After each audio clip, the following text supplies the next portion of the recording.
Olá, sejam todos bem-vindos à nossa Escola Bíblica Dominical Online. É um prazer tê-los aqui novamente. Chegamos então à lição de número 12, o trono branco e o juízo final. Esse é o título da nossa lição. Bom, essa lição, na verdade, ela é continuidade da aula passada. Na aula passada, nós estudamos Apocalipse capítulo 20, do versículo 1 até o versículo 6.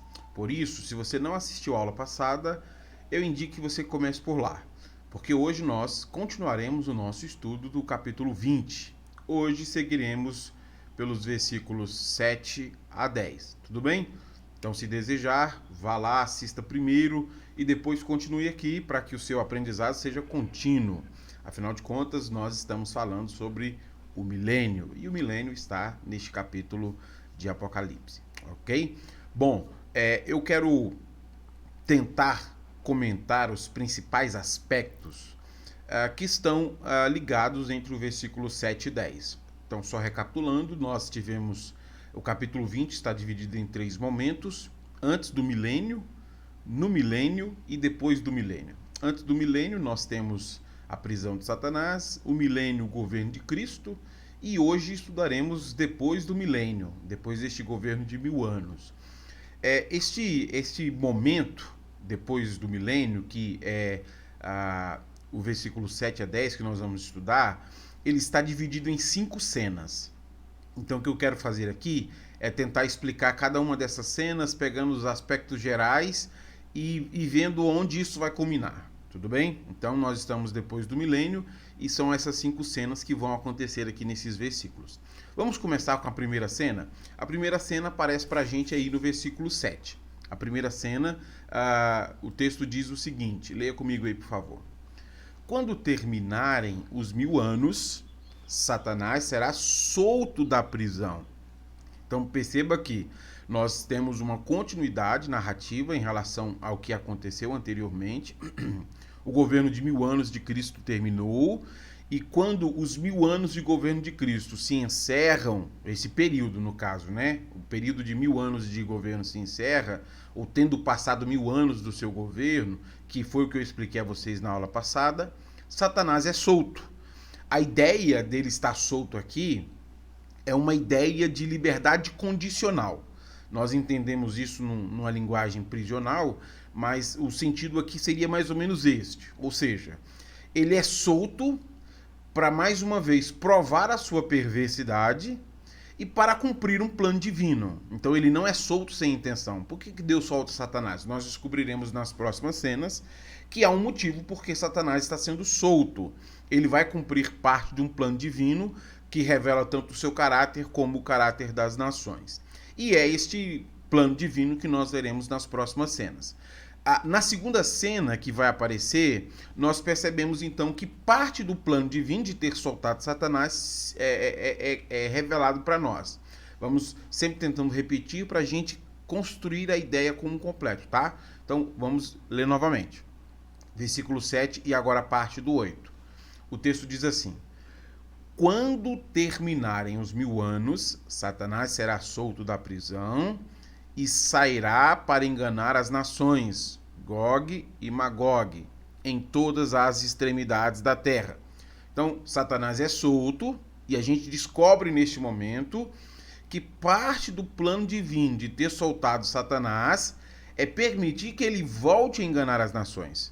Aqui nós vemos que Deus deseja destacar a dupla perversidade das nações e de Satanás. Porque, tendo sido solto na sua liberdade condicional, Satanás volta a enganar as nações. E as nações, recebendo então a tentação de Satanás, esquecem automaticamente do governo de Cristo. Então é interessante observar isso. Satanás engana e as nações, nós terminamos o período de governo de Cristo. E tendo terminado o período de governo de Cristo, as nações se apetecem pelo engano de Satanás e esquecem o governo de Cristo e cedem a essa tentação.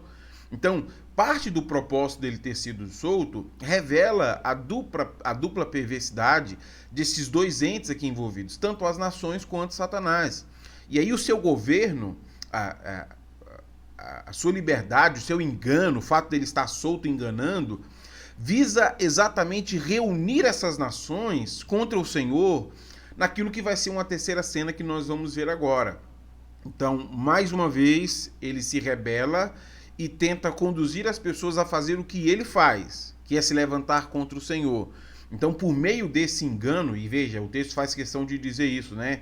Ele começa a enganar as nações novamente e, por meio desse engano, ele quer reunir as nações mais uma vez para que, por meio disso, eles possam ir contra o Senhor em mais uma guerra, a guerra final. Então, o texto vai dizer para a gente que ele vai reunir pessoas em todas as extremidades da terra. No texto original, isso diria dos 4 cantos da terra, significando que pessoas de toda parte do mundo serão reunidas por Satanás e serão convencidas pelo seu engano. E aí vem, então, a terceira cena.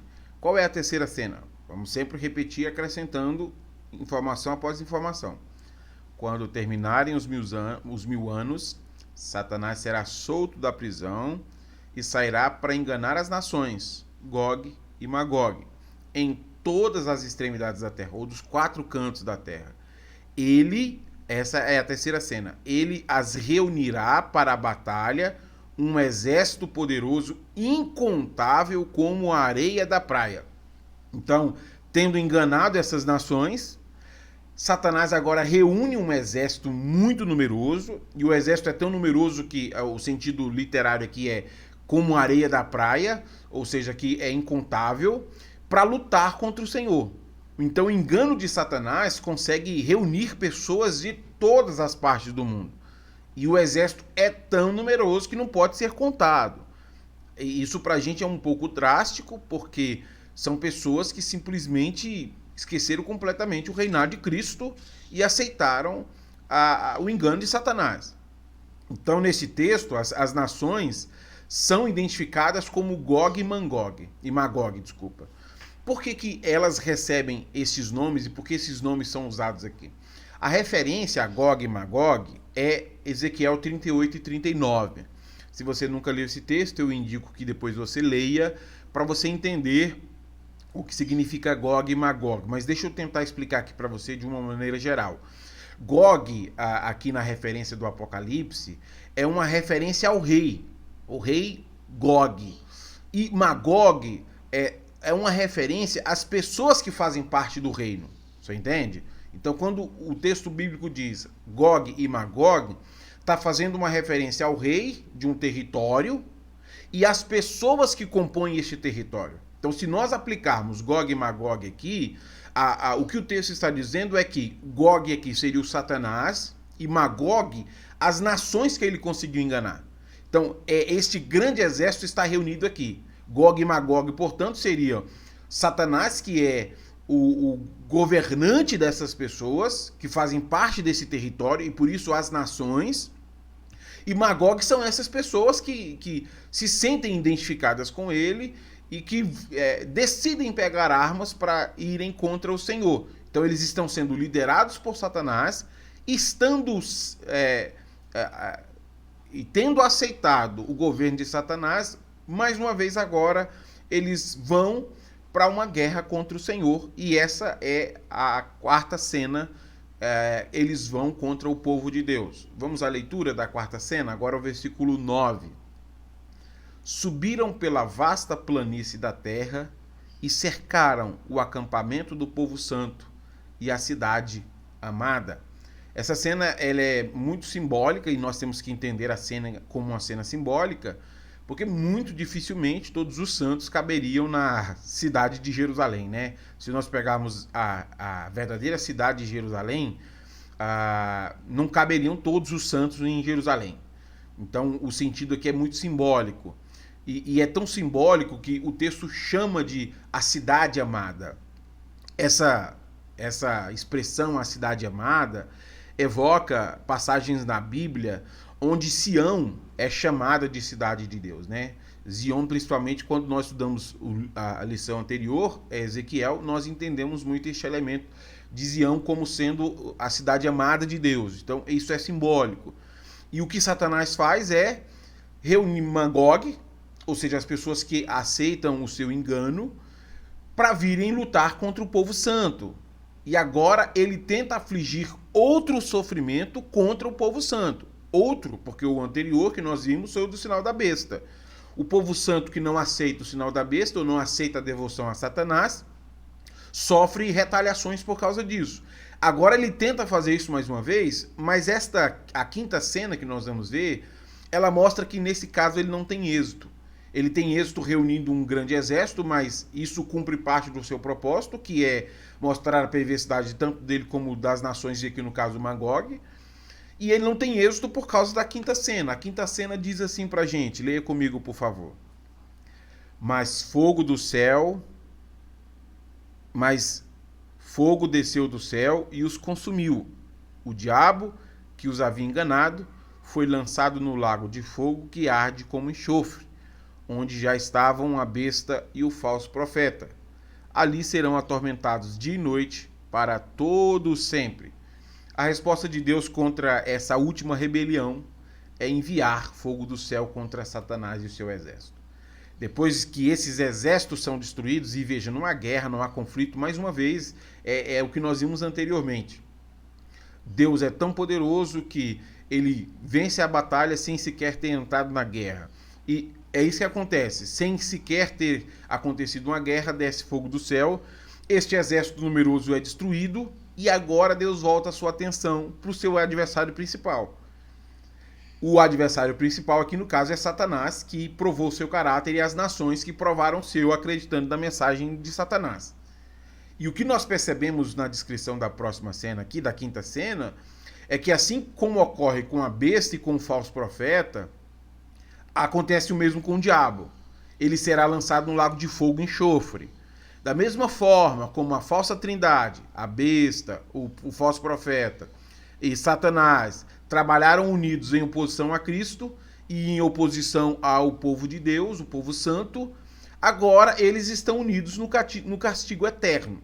E sobre este momento deles estarem unidos ao castigo eterno e este juízo final de Deus, que é a quinta cena, eu queria colocar um comentário do Osborne que eu acho que é maravilhoso para nós entendermos como é grandioso essa quinta cena. Osborne diz assim: a grande derrota de Satanás não ocorreu nessa batalha final, mas na cruz. E esse ponto é importante, porque não há um conflito aqui. Ele se torna derrotado por causa do que Cristo fez na cruz do Calvário, o que Cristo já conquistou na cruz do Calvário. E o Osborne continua: portanto, embora ele seja de fato como leão, rugindo e procurando a quem possa devorar, ao mesmo tempo é um inimigo já derrotado. Porque Cristo garantiu a vitória por meio da cruz, né? Segue na leitura comigo. No lago de fogo, Satanás, a besta e o falso profeta serão atormentados dia e noite pelos séculos dos séculos. Aquele que seduziu as nações a adorá-lo deve sofrer a mesma pena que eles, punição consciente e eterna no lago de fogo. Então aqui nós descobrimos o propósito de Deus ter soltado Satanás nessa liberdade condicional. Ele prova o seu caráter e as nações provam também o quanto elas são obstinadas. Porque depois de um governo de 1000 anos, o que elas fazem é simplesmente ceder às tentações de diabo, se apetecem pelos enganos do diabo, caem na tentação do diabo, se vão contra o Senhor, de forma muito consciente, elas sabem disso, que elas estão indo lutar contra o Senhor, e agora o juízo de Deus cai sobre a perversidade desses que são irrepreensíveis. Eu queria encerrar a aula com 3 aplicações sobre o que nós consideramos então como valioso do capítulo 20 nessa segunda parte que estudamos. Primeira aplicação que eu faço: por causa do pecado ser eterno, suas consequências também serão. Quando nós lemos o livro de Apocalipse, nós vimos que diversas vezes, as nações se recusam a arrependerem-se dos seus pecados. Não é uma vez, são diversas vezes. Isso aparece, por exemplo, no capítulo 9, isso aparece no capítulo 16, aparece agora aqui no capítulo 20. As nações não querem se arrepender. Arrependimento significa mudança de direção. Arrependimento é diferente de remorso.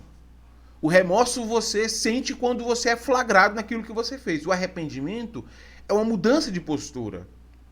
Ainda que essas nações tenham experimentado 1000 anos de governo de Cristo, elas demonstram que elas não se arrependeram. Porque o bondoso governo de Cristo, a autoridade de Cristo esteve sobre eles durante esse tempo e isso não foi suficiente. Então logo Satanás tenha sido solto, eles preferem seguir Satanás. Com todas essas sucessões de acontecimentos, mostrando quanto as nações são obstinadas, quanto elas rejeitam o arrependimento, Deus está mostrando a esses leitores, os primeiros destinatários de João e para nós, que a única resposta possível à perversidade de Satanás e das nações é o castigo eterno. Porque o pecado deles é eterno. Eles são simplesmente obstinados. Eles não se arrependem, eles não mudam de postura, e por causa do seu pecado eterno, as consequências do seu pecado também serão eternos. Mesmo que Deus tenha dado a eles a oportunidade, eles não quiseram essa oportunidade. E é isso que o Osborne comenta no seu texto, que eu acho que capta o sentido do que Deus está nos dizendo. O Osborne diz assim: depois de 1000 anos experimentando o governo de Cristo, as nações incrédulas passam a seguir Satanás na primeira oportunidade. A mensagem é que, mesmo em 1 bilhão de anos, ou em 1 trilhão de anos, elas fariam a mesma coisa. Portanto, devem sofrer a mesma penalidade daquele a quem elas adoram, isto é, o tormento eterno. Então, este é um ponto importante no texto que revela para nós como existem pessoas obstinadas, assim como Satanás o é. Perverso, maligno. E ele atrai aqueles que são perversos e malignos. E ele consegue enganar aqueles que são perversos e malignos. No estudo que fizemos de Tessalonicenses, nós percebemos isso. As características dos seguidores de Satanás é que eles têm amor pela perversidade e rejeitam a verdade que os salvaria. E esse ponto está muito contundente aqui. Essas pessoas que cometem pecados eternos sofrerão uma condenação eterna. Segunda aplicação que eu faço: o justo tribunal de Deus sentenciará cada um pela forma como viveu. É muito desagradável para uma geração como a nossa, que não gosta de falar de punição, que não gosta de falar sobre como cada um é responsável pela maneira que vive, ler Apocalipse 20 e chegar a essa conclusão. É tanto que existe uma compreensão equivocada chamada universalismo, que todos têm que ser salvos, porque não é justo Deus condenar as pessoas. Mas esse ponto se destaca exatamente aqui na literatura apocalíptica. O tribunal de Deus, ele é justo exatamente porque ele sentencia cada um pela forma como viveu. E isso aparece na continuidade do texto, que nós não tivemos tempo para estudar, mas que fica muito claro para nós nessa primeira leitura. Veja comigo o versículo 12. Vi os mortos, pequenos e grandes, em pé diante do trono de Deus. E foram abertos os livros, incluindo o livro da vida. Os mortos foram julgados segundo o que haviam feito, conforme o que estava registrado no livro. Aqui nós temos todos os mortos. O povo santo que foi ressuscitado e o povo que não é santo que foi ressuscitado. Para o cristão, este tribunal que começa no versículo 11, né, o trono branco que vem à terra, o grande governo de Cristo que agora julgará cada um pelas suas obras, para o cristão, o tribunal de Cristo significa nós somos salvos pela graça, mas seremos julgados pelas nossas obras, a maneira como eu vivi. E esse é um ponto importante na fé cristã. A salvação do cristão é pela graça de Cristo, mas ele será julgado pela forma como ele viveu. E esse ponto aparece para nós como uma mensagem de alerta. É a graça de Cristo quem me salva, mas eu serei julgado pela maneira como eu vivi. De igual maneira, se isso é uma verdade para o povo santo, também é uma verdade para o povo ímpio. Já que eles foram obstinados e não se arrependeram, por causa disso, eles serão julgados pelas suas obras ou pela sua conduta.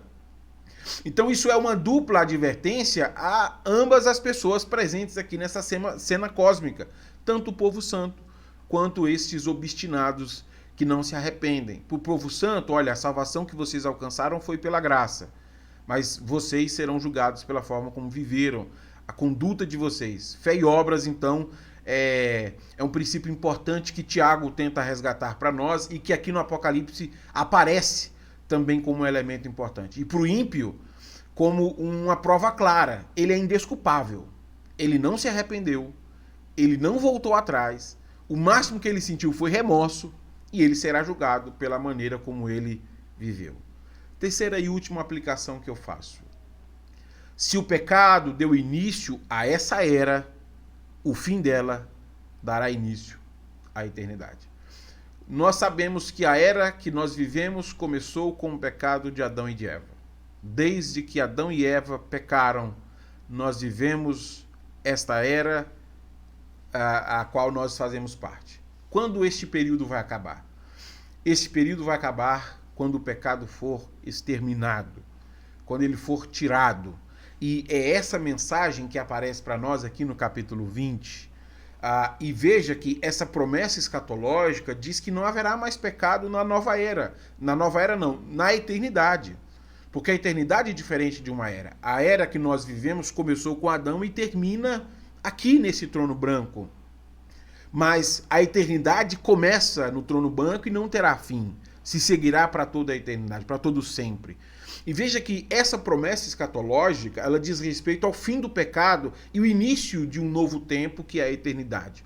O versículo 14 e 15 diz: Então a morte e o mundo dos mortos foram lançados no lago de fogo. Esse lago de fogo é a segunda morte. E quem não tinha o nome registrado no livro da vida foi lançado no lago de fogo. Por que não há mais morte? Não há mais morte porque não há mais pecado.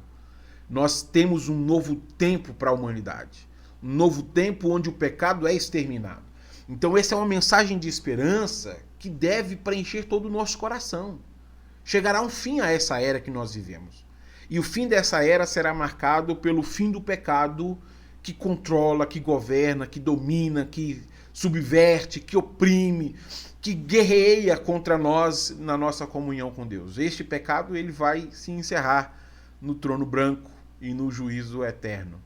E nós teremos a oportunidade de não sermos mais influenciados pelo pecado e pela perversidade. Novos corpos, um novo céu e uma nova terra em que impera a justiça. Essa será a temática da nossa última aula. Eu espero que você tenha aprendido como é glorioso este momento pelo qual nós clamamos Maranata. E na próxima aula eu aguardo você então para que a gente encerre o nosso estudo da Apocalíptica. Tudo bem? Até a próxima.